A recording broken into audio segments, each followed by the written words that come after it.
Better press the right button this time. Good evening, everybody, and welcome to At the Picnic Season number 2, Episode 22. We've got an amazing guest on tonight, Danny, and we always say we get royalty and get the red carpet out, but this guy is an absolute legend, and we're going to introduce him shortly.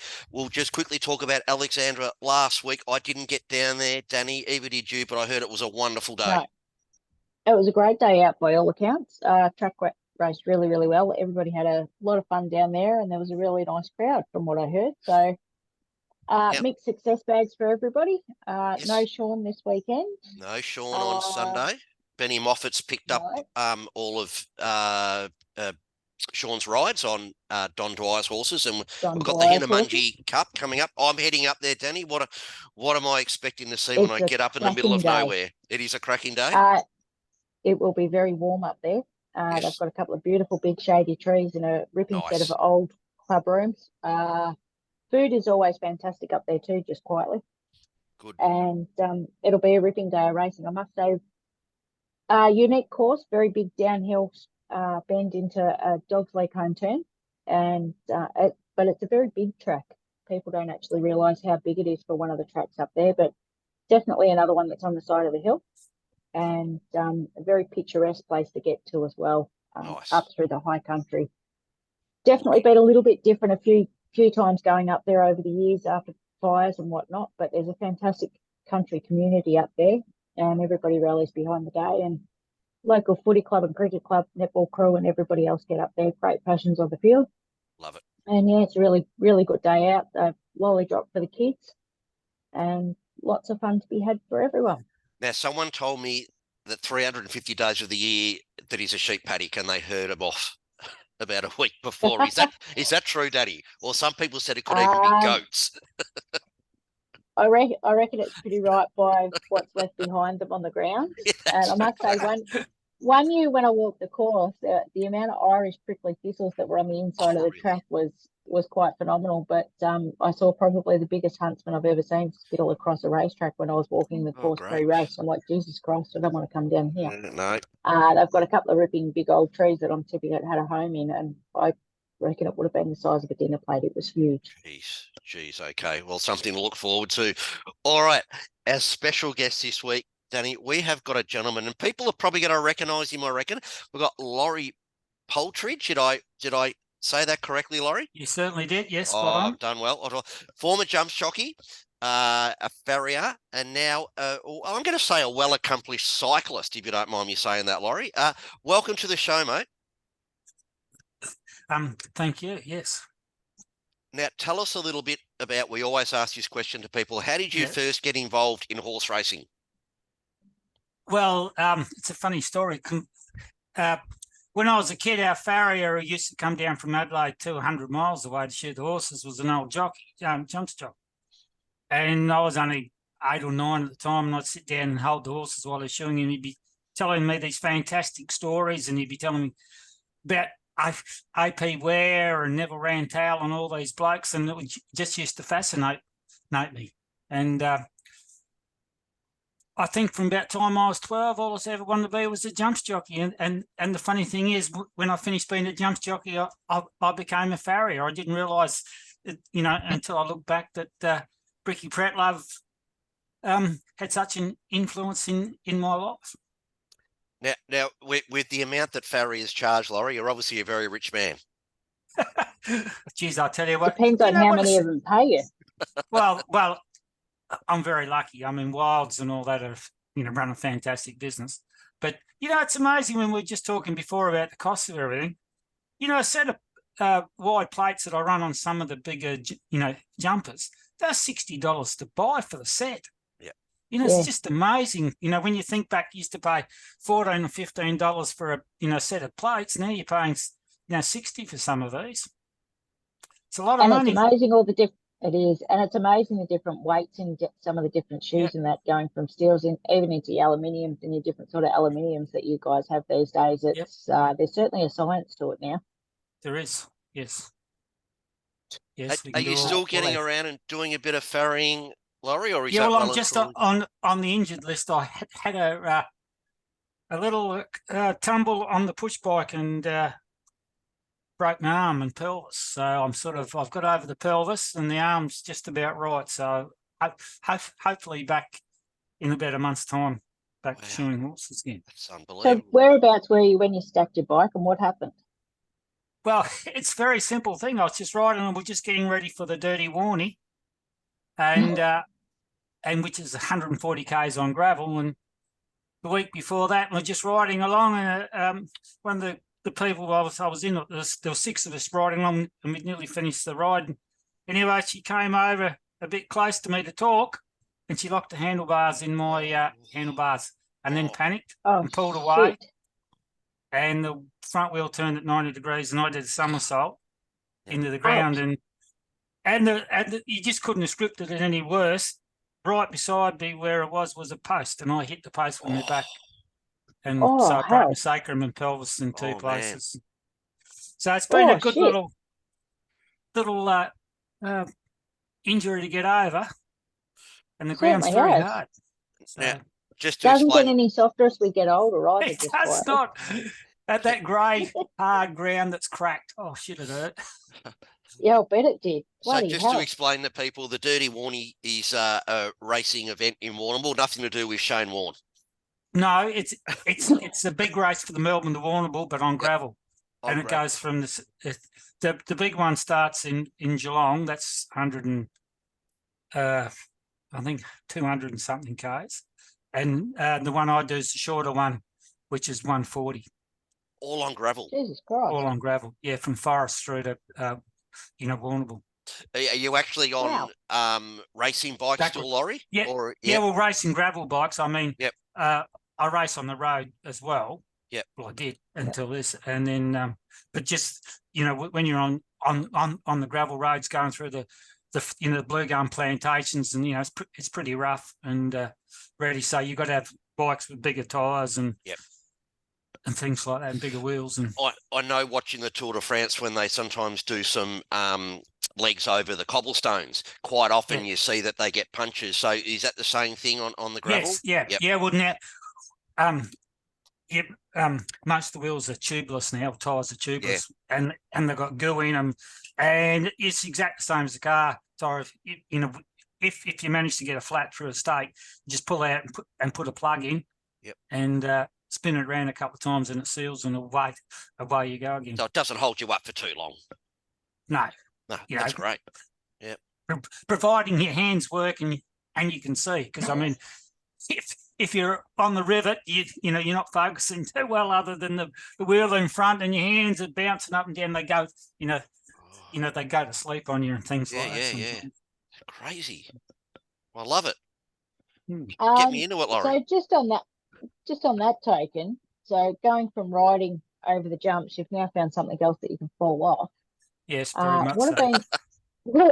What's been some of your best injuries? Because obviously there's going to be a couple. Yeah, well, it's embarrassing to say, but it's all coming out now. I'm sort of paying for it now, but the arm that I broke just above it was sort of the fall that really nearly finished my career. And I broke the arm, squashed the shoulder, and it was, the arm was just bent up behind the back. My hand was over here on the right side. And, I've broken all the collarbones. They're all plates, wire. When every time I go in for a X-ray or whatever, they use, it's usually the juniors taking the X-rays, and then they go and say, "Can you just stay there for a minute? I just got to go and get my boss." And that's and I've got a certificate to say about all the metal in my arm. When I go through. How do you go getting through the airport? Yeah, well, that's what I've got to have that for, because I got this shoulder here is all is a complete replacement, so it's all titanium and plastic. Wow, that's a big effort. And I came off one day at Sale, and I hit the uprights, and I squashed 3 vertebrae in my back. So I think it's You're a tough man, Laurie. No, you just love the adrenaline rush, so you just got to get back on. If you're riding horses like Fear No Violence and Sharpers, and that's just I was It's going to it's say, a general. you rode Sharp as, didn't you? Yes. Yes. How many Yes. rides did you have on him? 3 on him and didn't get beaten. And I was unfortunately on him the day he got killed at Moonee Valley. It was a in the very stable good school. horse, that horse. It's the best I've ever seen out here in Australia. Yeah, no, he was a beautiful looking horse too. So, Yes. what are some of the other highlights that you've had with your career? Well, one of the best ones was just winning. Was my first grand annual win on Dunroe, because he was locally trained and owned, and the families, the owners, I'm still good friends with. See them all the time, and since I won that in 1989, I've never bought a bag of spuds because they're spud farmers, and so every time you go there, you're always coming out, with a 10-kilo bag of spuds. So it's just been an amazing thing. And look, great friends. And every Thursday night of the Grand Annual Carnival, we go there for tea. Unfortunately, some of them are dying off now because they're all getting pretty old. But it's one of the highlights of, just made friends out of that, I suppose. And then winning the Grand Annual again, winning the Grand National on Sharp as. It was a great day because I won the crisp, previously on the same day, for my wife, and then on, Caledonian Concord, and one of my best mates, Mark Richardson, who I started off working for his father after in the school holidays, and that when he was 9 and I was 12, because I was pretty keen to be a jockey. And then I wound up and I rode more winners for Mark because he got too heavy being a jockey, and then became the leading trainer in the southeast, and won a lot of races for Mark. I mean, the horse had actually stuffed my shoulder up. I'd won 12 on him, carrying. Oh wow! Yeah, I won a race on him one day. I won a hurdle from him Oak Bank through the steeplechases, flat racing, 70, and that I won one on him one day with 76 kilos. And the others are all down on 60s, 2 and 3 and 4. Wow. Gee, it's no champion. It was just an honest thing. Yeah. And, Isn't it funny how some horses can carry weight and it doesn't slow them down at all, and others it makes a really big difference to. Yes. Yeah, it's amazing that. It's sort of, he was he just never gave up. Yeah. It was enjoyable riding, old Amber. Now, Laurie, I'm going to throw a question at you, which we always ask everybody on this show, mate, and we'll get it out of the way. I'm guessing I know your answer. Who do you follow in the footy? And I'm going to guess it's Geelong, considering where you live. No? I grew up as a kid in Lucendale, and we were the double blue, so I barracked for Sturt in Adelaide and Carlton. Yep. You're a Carlton and man. I've still been there. And then when I finished riding, I then went hunting because my wife always hunted. And we used to hunt with Johnny Gould and all that. So, which was a hero when we were kids. We were watching Ragsy Gould take the big specs, and then I got to sort of meet blokes like him and Don Scott later on with through horses and all that. And you will know, Laurie, a very good footballer that came from South Australia, who I'm sure he played for Sturt, played in Carlton's 82 premiership team, and I think 79. Robert Klomp, is he a Sturt boy? Yes, and I was just going to say another one from Lucendale. My name escapes me now. He was captain of Carlton, and he's a vet. Oh God, my mind escapes me now. He's a champion player for Carlton. His dad had a heap of racehorses. So just escapes me at the moment. I'll think of it in a minute. Not Jess Selfie? No. After that, he's a lot younger than me, but oh God, I can't think of his name. You're only a spring chicken. What are you talking about? Chicken, Laurie. What? No, I suppose it'd be 20 years ago now. I suppose he would have been the Carlton captain and early 90s. It'll come to us. Yes, but he was a great player. I'm going to Google Carlton captains. You guys keep talking. Yes. Look out, the footy knowledge. I'll think of his name. Bob Mackay. Oh, Bobby Mackay. Yep. Well, that's his father, and I'm trying to think of his first name now, because Bob always raced a lot of horses over here. I can picture him too. He went bald very early, like me. Yes. Yes. Oh God, what the hell's his first name? Oh, I'm going to Google it. All right, off you go. So, You guys keep talking. Laurie, what Yeah. are some of the other what are some of the other highlights that you've had with the horses that you've worked with over the years? Well, I suppose Yvonne Downing was one of the most, well, was it exciting times back then, because I suppose she'd be nearly the biggest punting stable I've ever been associated with. And, she'd only trained 3 or 4, 5 winners a year. But God, we had some big goes. And also like Lapsang, who was just fantastic to us. And I remember one day we were at Sandown, and he was only any good at Sandown. He was a bloody maiden. I ran third on him in a pack and a myrtle one day, but he couldn't even win a 2100 metre maiden at Stony Creek. But geez, as soon as he could jump and handle the mud.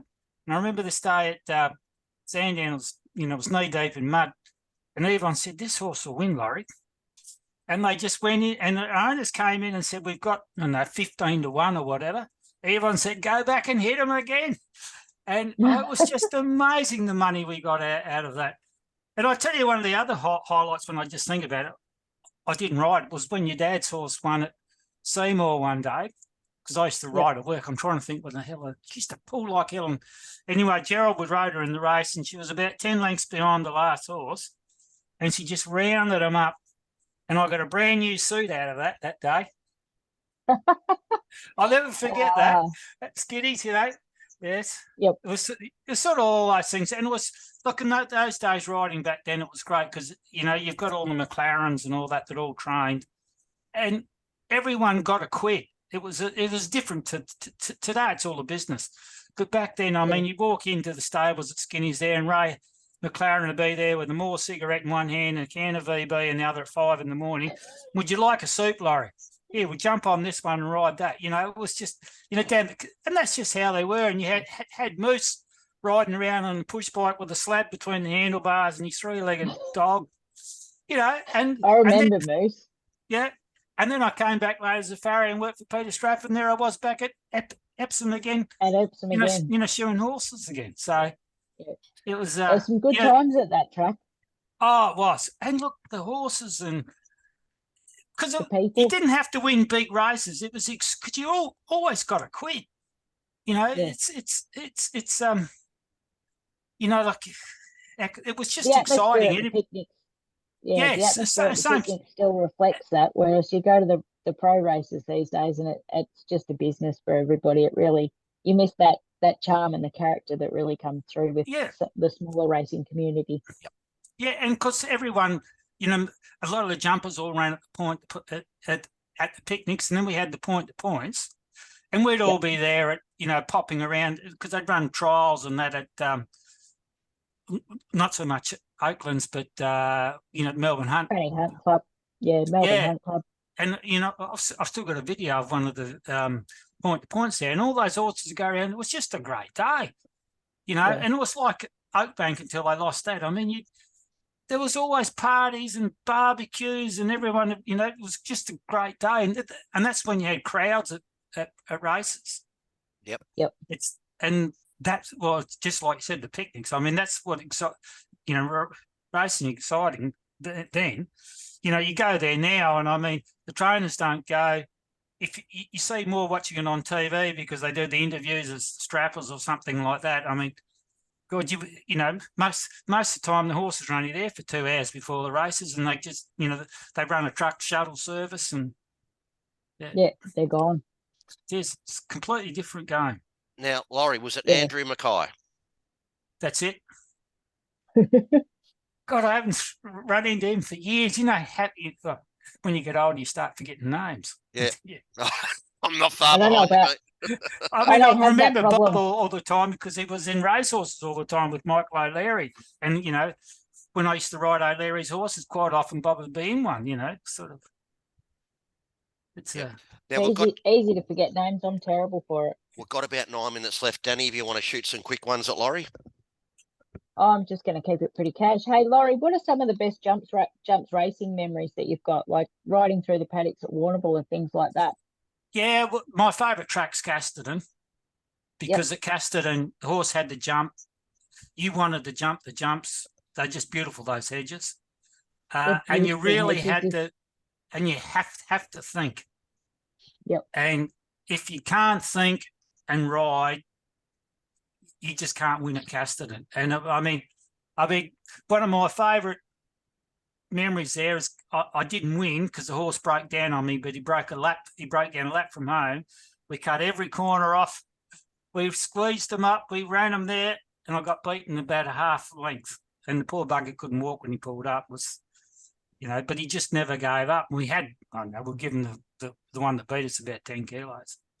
And, it was just, I used to love riding there because you really got something for using your brains and being able to be on a horse and have him in the right spot. And if you look at Simon Wild's horses, they do the same thing because, I've been shoeing Simon's horses for 24 or 5 years. And I mean, Simon grew up watching me as a kid riding and, and we still talk about what to do with the horses and things like that. And, and he gets the jockeys aside and teaches them. And if you look at the ones that have been riding his horses, all of a sudden they'll start riding the same. And, they just, every time they come to a corner, they pick up half a length and then it just goes further and further and further. It's just a great course. I mean, I love riding Warrnambool. Flemington used to be just thrilled to be riding at Flemington, but Moonee Valley was a fantastic course because there was always jumps coming up and horses just jumped there and the crowd and, they were great days. And I won the first Sunday race ever in Australia, which was, jump race. Was, that's it. Yeah, on Sir Pike for Yvonne. That was another go. I mean, the only time we ever missed with Yvonne was she had a horse. I think she might have bought it from your old man. I can't think what his name is now. And she reckoned we'd win. And there's a horse called Sharp As was going to beat him. But you know what happened? Sharp As galloped us into the ground and we ran third or fourth. But next starter came out and broke the track record at Sandown for 2,800 metres. So he was a bloody good horse too. Yeah, I just can't think of his name now, but I'm sure he was one of yours. And we had one called Charito that eventually went over the jumps, but Grandad sold him. Yeah, well, Yvonne bought this horse. I'm sure he bought it. She bought him from you or someone, because you're a beautiful big horse, just like what you always had. Yeah, and I don't think we've but still anyway, got that breed, the bunch of monkeys. Beautiful types. How have you seen with the jumps racing these days and the changing of the fences? What do you reckon are some of the poorer points or the good points that have come through with all of that?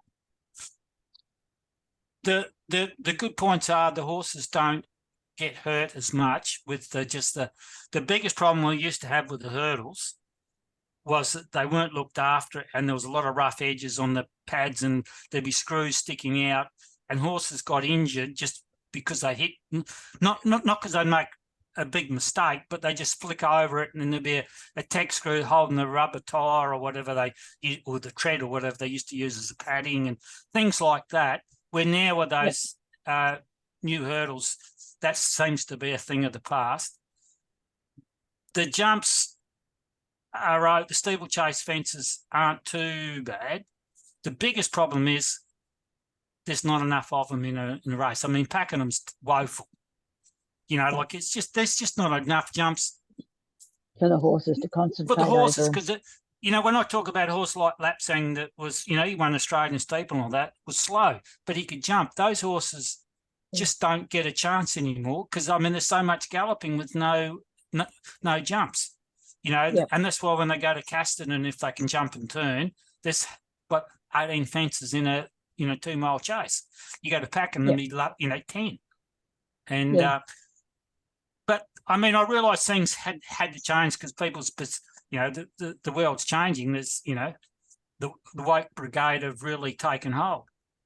But I just would like to see the fences a little bit more stiffer, just to make them sit up a bit more at them. But they seem to have done a pretty good job. But the main thing, I just love to see more jumps. At Warrnambool, where they've just replaced the old fences with the new ones, it's great.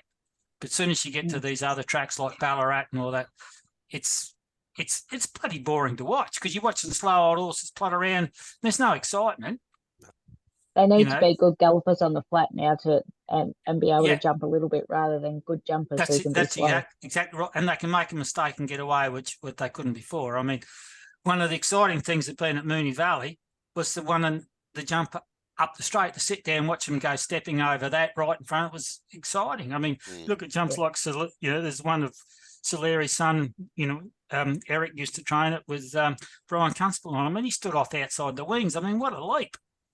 And you used to see things. Yeah.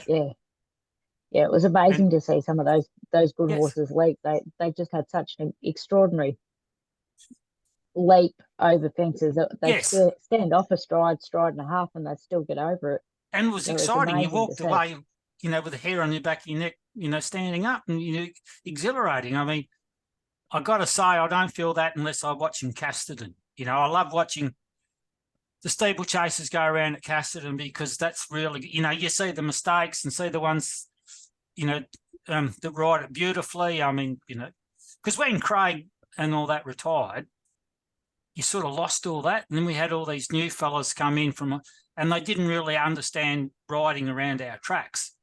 And they're really starting to improve now. I mean, God, who's the Kiwi rider that rides most of Simon's? Aaron Carew.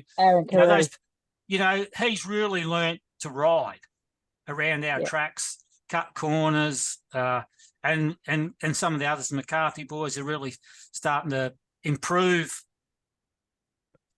I suppose you'd say their style and being able to ride the tracks, and it's starting to look like good racing again. Yeah. And with any luck, they'll keep going. Because it really dropped off. The depth in the jumps riders has really improved over the last few years. It has. Yes. Starting to get some really good riders again. Yes, which is what we really needed, because before we went through a period there where it was pretty average and people weren't really wanting to go on. But now it really looks good. I mean, I know what Simon's got. I mean, Simon keeps buying them, and Simon buy 3 or 4 a year just to become jumpers. Yeah. And it's great. We need more people, and isn't it fantastic seeing Robbie Langback? And it won't be long. And done a great job. Yeah, well, we all knew he could train. He just had to learn to do his bookkeeping. And answer his bloody phone, which he never would when we were riding. It was bloody, it was hard work. Don't worry, Laurie, that still has not changed. Let me tell you, it still has not changed at all. You can't get a hold of him anytime. Yeah. I mean, just a funny story. The bed I sleep in, I bought with the sling I got from winning on Kanaska for Eddie Lang, my first ever win at Flemington in Melbourne. And I treasure that. Yeah. We've only got about 30 seconds left. Yeah.